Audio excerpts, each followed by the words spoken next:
Welcome back to 42nd Street Pete's dumpster fire. I call it whatever the fuck I want about this point. There's some things happening that I will make everyone aware of shortly. There's going to be some changes. All for the good, I hope.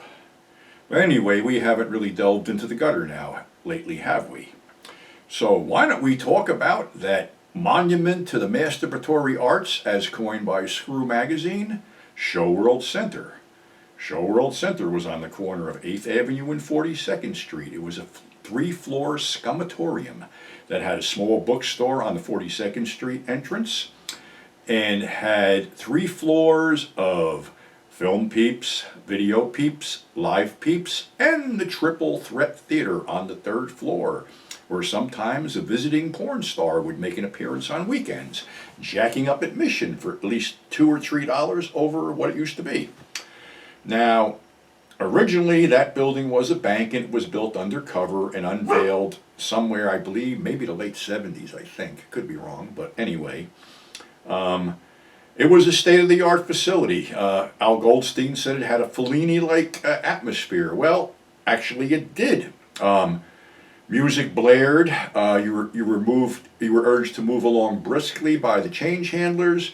There was all chrome and linoleum instead of the rotting formica that was in other places. And basically, the emergence of Show World sort of made the other places have to clean up their act because Show World was clean, it was neat, had visible security, and no problems. And it also had live sex shows. So my first introduction to the whole live sex show thing was when I was hanging out with a friend of mine named Billy, and we were over there and they were going to have a live sex show for $10. And being that we had never seen anything like this, we decided to pony up the $10 and see what it was. Well, it sucked. All right, it was a lame fucking skit which ended up with the guy screwing the chick with a pillow between them, with Cheap Trick, I Want You to Want Me blaring on the fucking loudspeakers. After about 15 minutes of this bullshit, we both looked at each other and said, oh, fuck this is bullshit. So we left. But that was going to be the big attraction in the Emporiums from now on, because as lame as the one in Show World was, there were some hardcore ones in theaters like the New Bryant and the Doll, so Show World pretty much followed suit.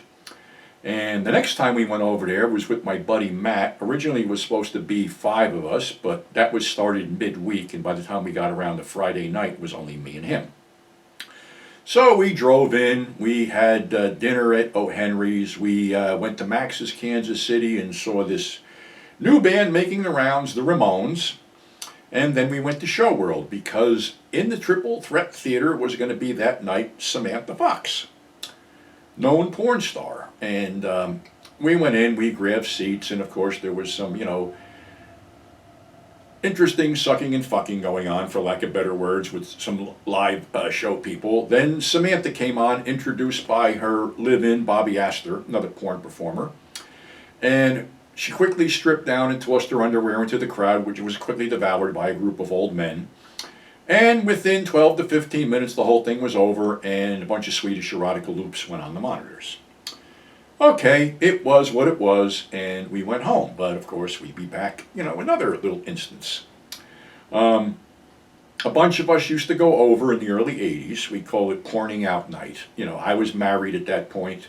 So were some of my friends, or they were involved. But we never went over there for sex, so to speak. We only went over there for shits and giggles. So I'm over there with Kevin from Chiller Theater, a guy named Mark, and a guy named Fred. And we're in the live sex show, and we're in the front row.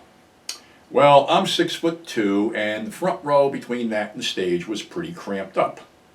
So, first act came out, this girl named Snowy, who basically acted like she was loaded with fucking Quaaludes and shit, and did a lackluster strip, and then her boyfriend came out and screwed her. Well, the next couple was this hot Hispanic chick and this big, tall, muscular Hispanic guy. So at that point, my legs were fucking cramped, so I decided to put my feet up on the stage. This guy stops in mid-stroke, comes over and kicks my feet off the stage. Now I stand up, and now I'm in a heated fucking shouting match with a naked Spanish guy with a heart on. Weirdly, management sort of took my side and got him off the stage, and he's yelling fucking dire threats about how I fucked up his performance and how he better not catch me outside later. Well, me always trying to get the last word in, I yelled back, well, if you fight as bad as you fuck, I got nothing to worry about. So that was another enchanted evening over there. Vanessa Del Rio used to perform over there regularly and told me a story about how she sued the management because there was a leaky water fountain, I believe it was on the first floor, and she slipped and got hurt and she sued. And when she went to court, the owner, I think it was Richard Brasciano, was in an elevator with her, and he's reaching in his pocket. He goes, come on, Vanessa, what's it going to take to make this go away? Oh, no, I'm going through with this. So she basically sued the mob for like $8,000 and won. That was interesting, but Vanessa's always a trip. Another time, a bunch of us went over, and it was the same crew that went over with my incident with the Spanish guy.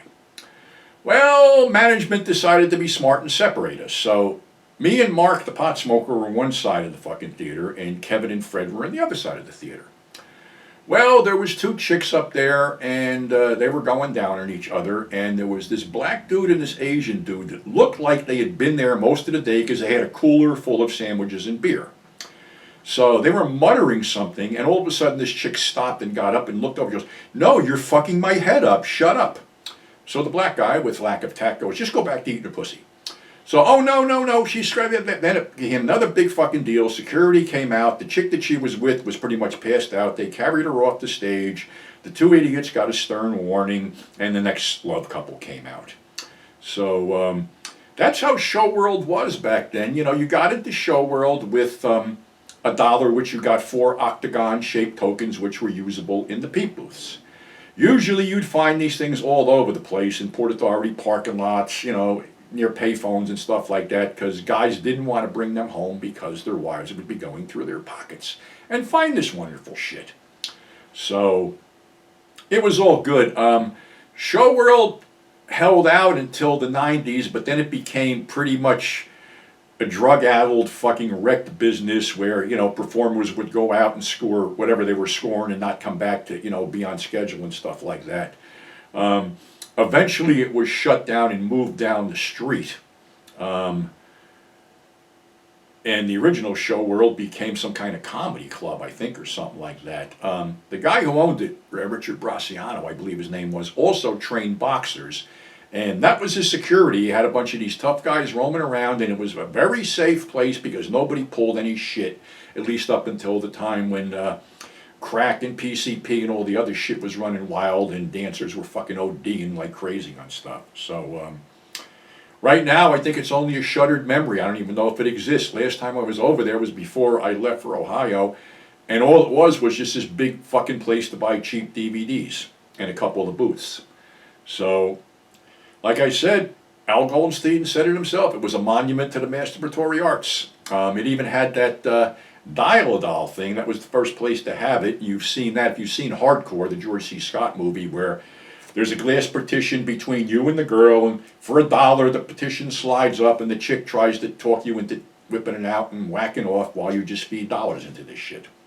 So they were on the cutting edge of everything. They even, you know, jumped on the transgendered phenomenon when that started by having the basement turned into a place called TV City, where they had transsexual performers and the live peeps, which kind of freaked out the out-of-towners if they walked through there and didn't know what the fuck they were getting into.